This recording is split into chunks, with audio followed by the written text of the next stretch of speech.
Hello everybody, Image here, and I'm commentating this from my university library again. The things I do for you, my YouTube viewers, and for YouTube fame.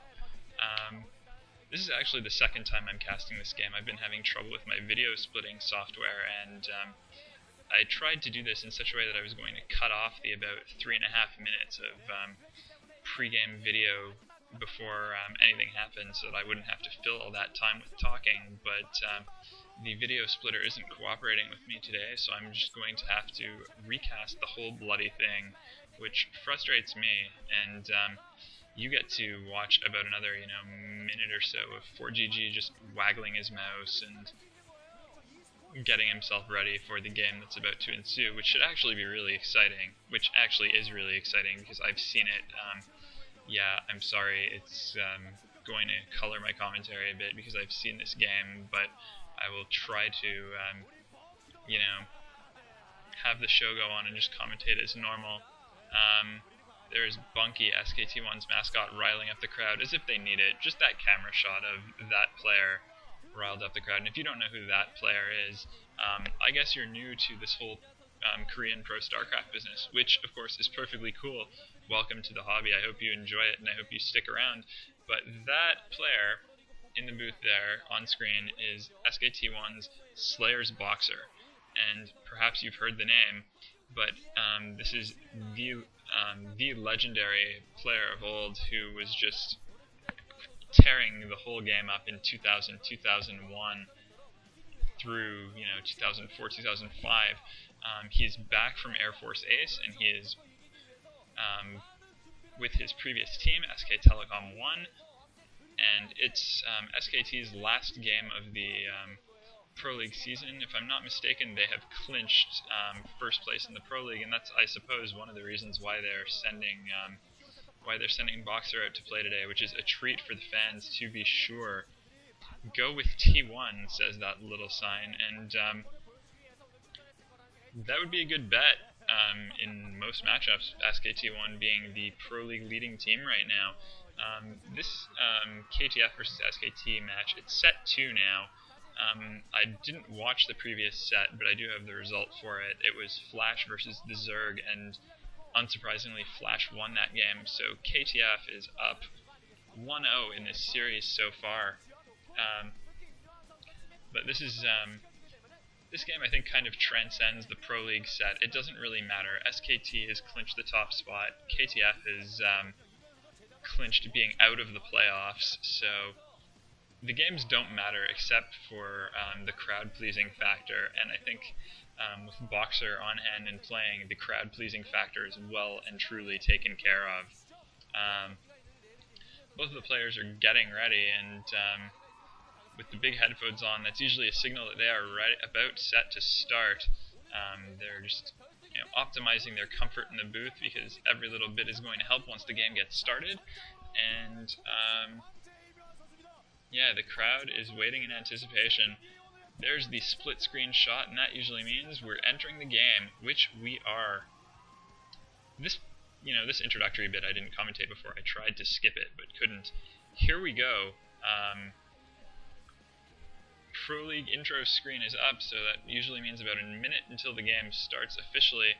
So let's try to fill a bit of this time by talking about something else that's going on today. This game was played yesterday, which was the 12th of July. Today, the 13th, is the first day of the Shinhan Bank Heritage League, or no, Esports Heritage League. Shinhan Bank I don't think has anything to do with that one.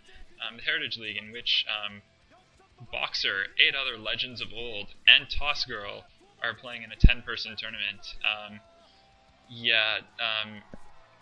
Definitely a bit of a one of these things is not like the other, with 9 absolute legends and then Toss Girl, who hasn't really accomplished anything much of note in her career. There are a number of reasons why she might be involved, but we'll get to that a bit later. 4, 3, 2, 1. We're starting this match, which should be a killer. This should be really exciting because ForGG, while he's been slumping lately, he's not a bad player, and BoxeR, while he's a fantastic player, hasn't been all that active lately, and it's going to be interesting to see what the training that BoxeR has been doing in the SKT telecom secret bunker training room is going to do for him today. That was ForGG spawning in the 10 o'clock position in green, and BoxeR is in red at the 1 o'clock. We're playing on Shades of Twilight, which has been a pretty Terran-favored map in general, which is why I've been seeing a lot of Terran versus Terran mirror matches on it. It's a lot like Byzantium, so there's no... and that was also a pretty Terran-favored map, so no real surprise to see a couple of Terrans on here. Now, I was saying that ForGG, while he's been slumping, hasn't been a bad player. But ForGG also excels in particular kinds of matchups. He excels in long series, in like best of X series, where he has a lot of time to prepare for his opponent. And that was how he won the one MSL title that he has, by beating Flash in the semifinals and then Jaedong in the finals by just preparing incredibly well against them and using builds that took advantage of weaknesses in their play at that time in their careers. And that is how ForGG won his MSL. The trouble with that is that when you're playing against BoxeR, it is impossible to prepare against him. BoxeR can and will do anything, sometimes rare things we haven't seen in years, sometimes just entirely new strategies we haven't thought possible. It's very difficult to prepare against BoxeR because there is no standard BoxeR play to prepare against. So ForGG is going to have his hands full in this one, and it's largely going to come down to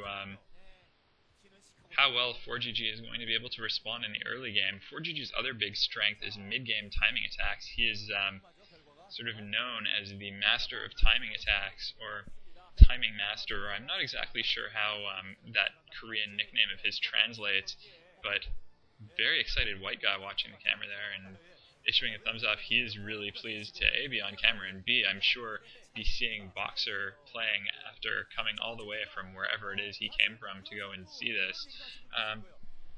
Yeah, so ForGG, mid-game master of timing pushes, and so if the game gets to the point where ForGG can issue such a push, then BoxeR might be in some trouble. But BoxeR, on the contrary, is known for early game rushing, and he might just be able to overwhelm ForGG pretty early on if ForGG is not careful. And here's BoxeR putting a second factory up behind his natural expansion, a hidden factory.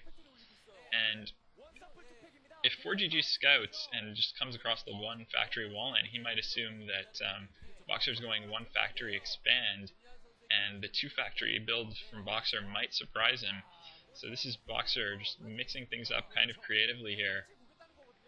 I think ForGG is also going to notice if he scouts there, and neither player has actually scouted yet at all. If he scouts there, he might also notice that there's no machine shop on that factory for BoxeR, so he might conclude that BoxeR has cut some corners to get an expansion up faster. That's not what's happening, though. BoxeR now sending out his SCV scout and a vulture, and adding a machine shop to that hidden factory. ForGG, for his part, has started to float his barracks out, and I guess he'll be using that as a scout. It's still very slow off the scout for ForGG, and this is not the sort of thing I think I would encourage against BoxeR. I think against BoxeR you want to know what you're going up against, and ForGG is taking a risk by not scouting here. BoxeR is building a second machine shop on that factory, and ForGG is looking to expand. In my excitement, I had missed mentioning this earlier, but he had only one SCV on gas, so he's going to be expanding against a 2-fac, and this is going to allow BoxeR to throw down a lot of early pressure. And BoxeR going with the double shop. It looks like he's going to go for speed vultures and mines, and this could really do a lot of damage very quickly.